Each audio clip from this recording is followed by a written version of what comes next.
Hello everyone, this is Udaikiran S 18MIS 0050, and this video lecture is a part of my digital assignment for the course of Design Patterns coded SEE 2019.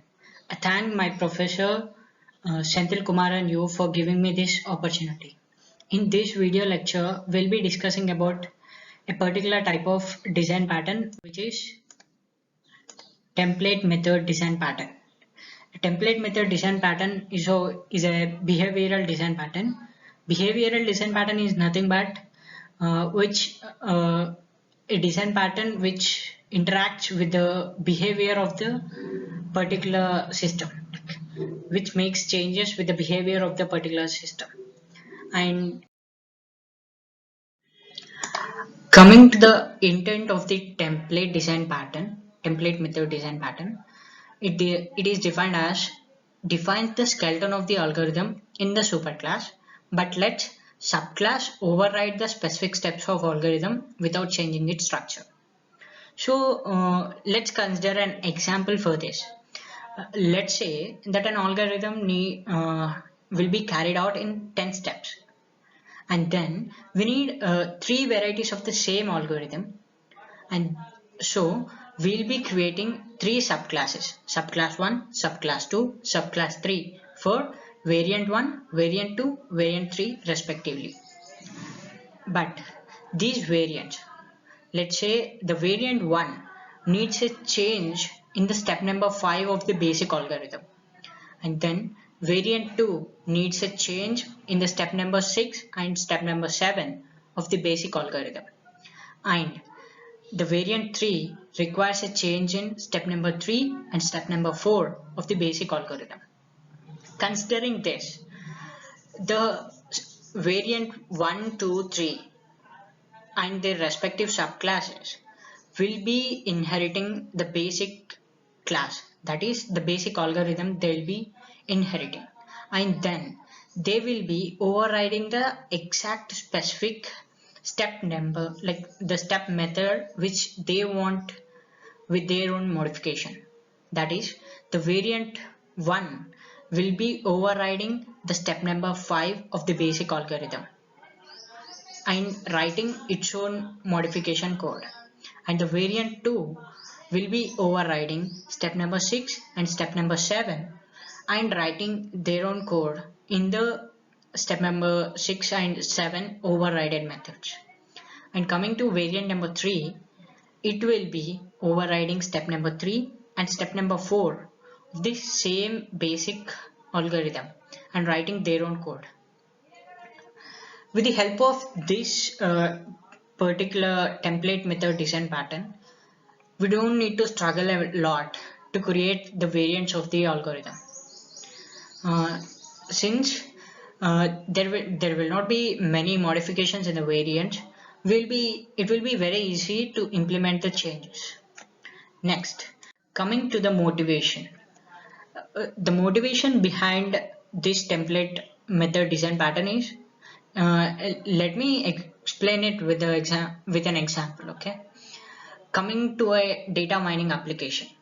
This data mining application will be mining different types of file formats. For example, a company contains .pdf files, .ppt files, .doc files and all, and .pdf files also.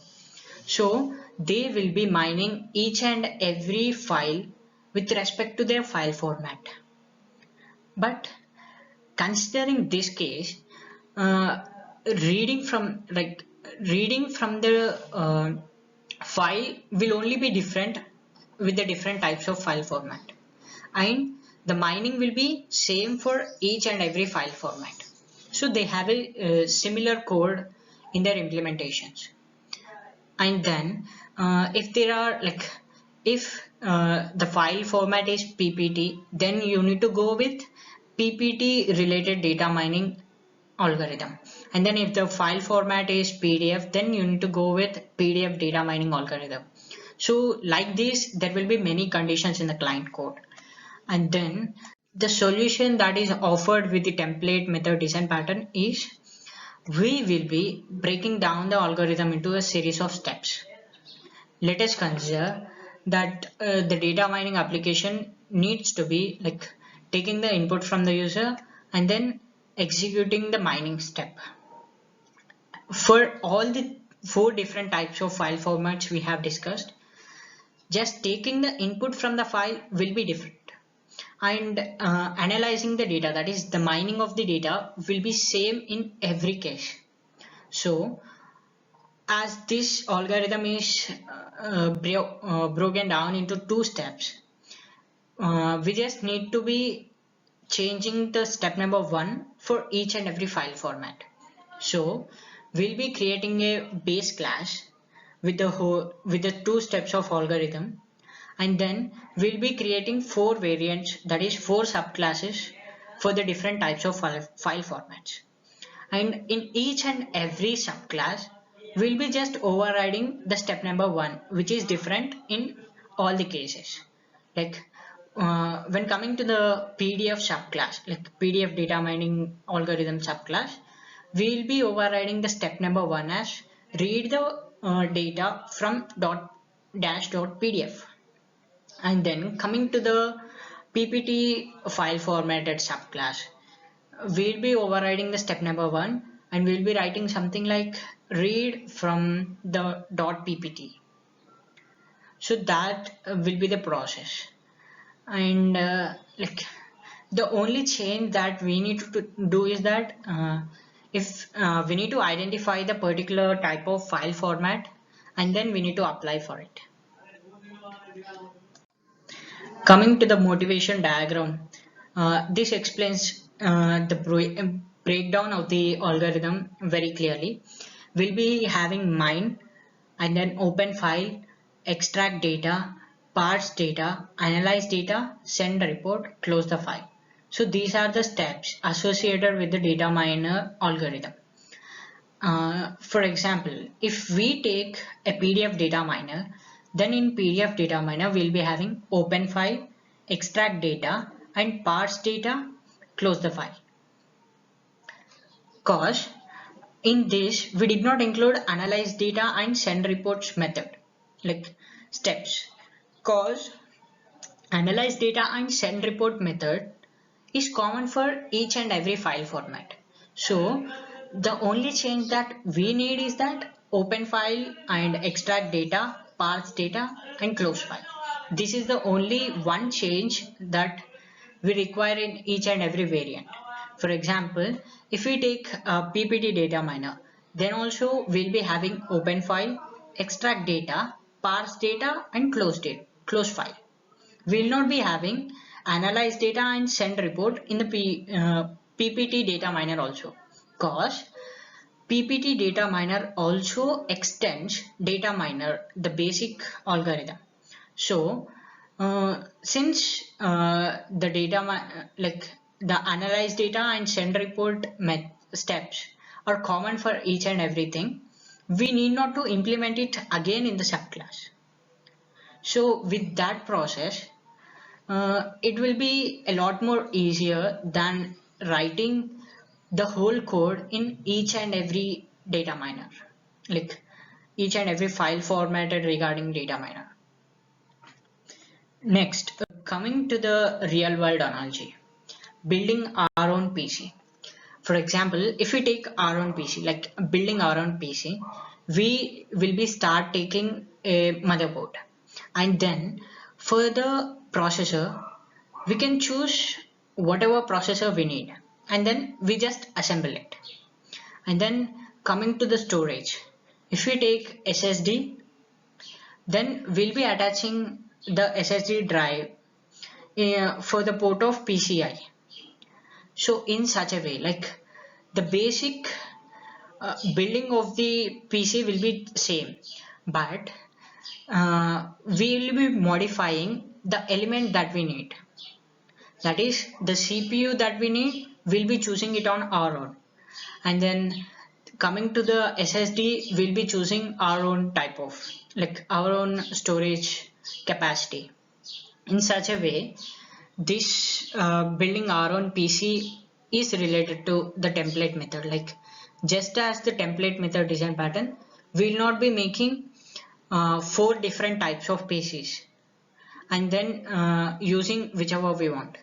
We'll be just making a motherboard, and then we will be choosing the right CPU that we need, and then we will be choosing the right SSD that we need, and so on. Next, coming to the pseudocode. Okay, in this pseudocode, uh, there is a game development. Okay, and this game development is related to a village where if it's the player's turn, then he can collect resources and then build structures like houses or farms or bakery, etc., etc. And then he can build units to safeguard all the structures in his village, and then he can attack someone in the another village if he want to, or if they come to an attack. So here the game AI class is abstract class, and its main function is taking up the turn, and then it defines all the individual steps like collect resources, which is common for every turn, and then for like when we expand collect resources class like method, for each s in these build structures, like we have a list of built structures already, like we have a house already or we have a bakery already. For each each structure we'll be collecting the money from them. Okay, and then abstract method build structures. So these build structures will be adding a new structure to the build structure array. And then we have build units. So this build unit will be making its own like if it want a scout person, then it will be building a scout person, or if it want a warrior person, then it will be building a warrior person, like creating an object of it just. And then we have a method attack. If enemy is equal to the closest enemy, we'll be finding the closest enemy, and if the enemy is equal to null, like if there don't exist a null, like there don't exist a enemy, then we'll be sending scouts to the center of the map. And if the enemy is not equal to null, that is if there exists an enemy, then we'll be sending warriors to the enemy position, like to the position of the enemy, so that the warriors fight against the enemy and win or lose, it depends. And the next abstract methods that we have is sending scouts and sending warriors. These will be taking the parameter of position, like where does the scouts need to be sent or where does the warriors need to be sent. They'll be taking the position from the user. And then we have aux AI class. This class is a variant of the basic game class. So like this is variant 1, let's say, and in this variant 1 we'll be having we have overridden the methods of build structure, build units, send scouts, send warriors. So what does this build structures is overridden to? If there are some resources, like if there exists some of the structures and they have some resources, then we'll be taking resources from them, like we'll be collecting the resources from them, and then we'll be building our own structures like farms or barracks, something like that. We'll be building new structures. And then coming to the method build units, if there are plenty of resources, like if we have more cash, then if there are no scouts, like if we don't have any scouts with us, then we'll be uh, building scouts. Else, like if we have scouts, then we'll be building warriors, and we'll be assigning them to the warriors group. And next we have method of send scouts position, like if the scout's length is 0, like if the scout's length is greater than 1, like greater than 0, then we'll be sending like we'll be having scouts, that means, so we'll be sending that scouts to the particular position. And then if coming to the method send warriors of position, if the warriors length is greater than 5, we'll be sending them to the enemy's position, else we'll not be sending the warriors to the enemy position. So this is a particular variant of the basic game AI class. In game AI class, we do not have any constraint for the sending warriors or building units or building structures. But in Arcs AI class, that is the variant 1 of the game AI, we have imposed a specific conditions for the build structure or build units or sending warriors. We basically added a particular constraint, like we have modified the basic structure of the algorithm. And coming to the class of monster AI, which is a second type of second variant of the basic algorithm game AI. So in this monster AI class, we have overridden monster collect resources and build structures and build units. In collect resources, we don't collect any resources. So for the monsters, we don't need to collect any resources. So we will not be adding anything to the collect resources so as to override the basic method, that is collect resources will be collecting something, and then in this variant 2 will not be collecting anything, and the monster will not be able to build any structures, so will not be adding any code in the build structures so as to override the basic concept of building some structures. And build units, monster don't build any units, so will not be adding any code for the method build units so as to override that to build some units like scout or warrior from the basic class of game AI. Next, coming to the applicability, when the places where we'll be using this template method class. So when you want to let the clients extend only particular steps of an algorithm. So uh, let's say that there is an algorithm, and we need our clients to just modify only 1 or 2 steps of the algorithm, like they don't want to modify everything.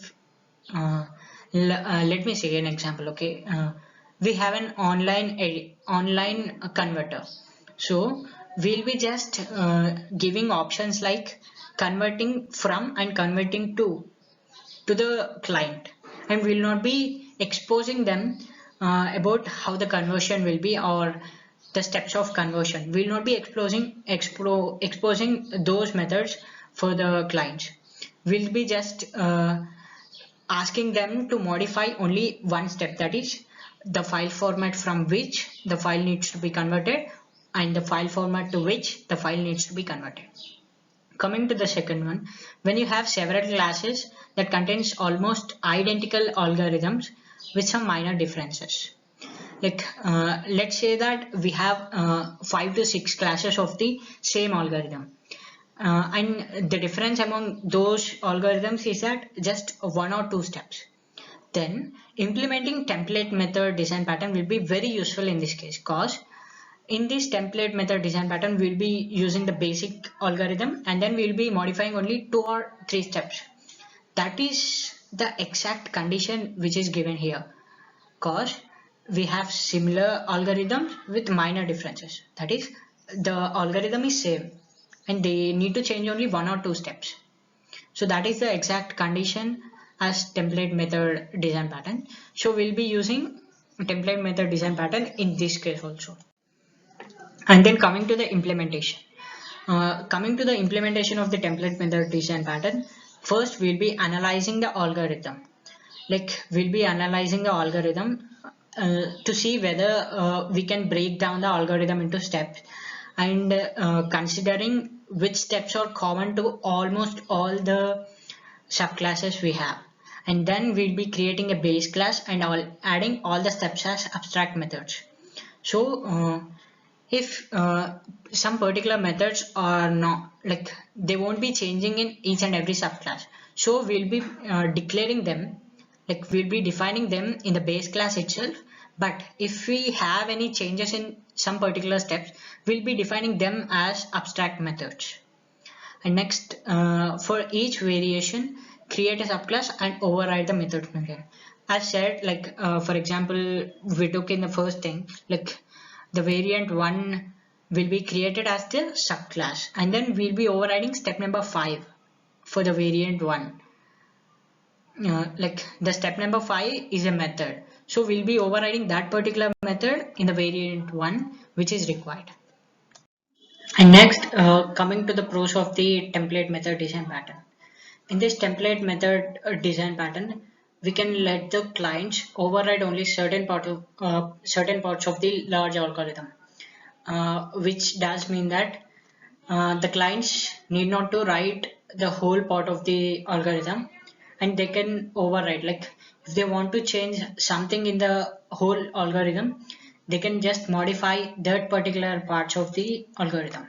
And next, you can pull the duplicate codes into a superclass. Like if we have redundant code in 2 or 3 variants, like all the variants, then we can pull that similar, like duplicate code into the superclass and making it a method such that each and every subclass can use it, and it does not need to write it over and over again, which reduces the code complexity, which is helpful. Cons of the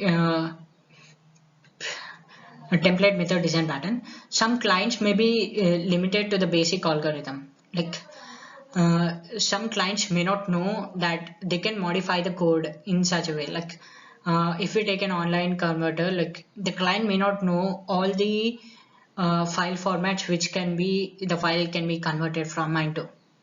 And then violation of Liskov substitution rule, like which is the Liskov substitution principle is that a default step implementation will be there via a subclass. And then next, coming to the harder to implement if steps are many, like if we have 10 or some so steps, then it will be very easy to override 2 or 3 steps.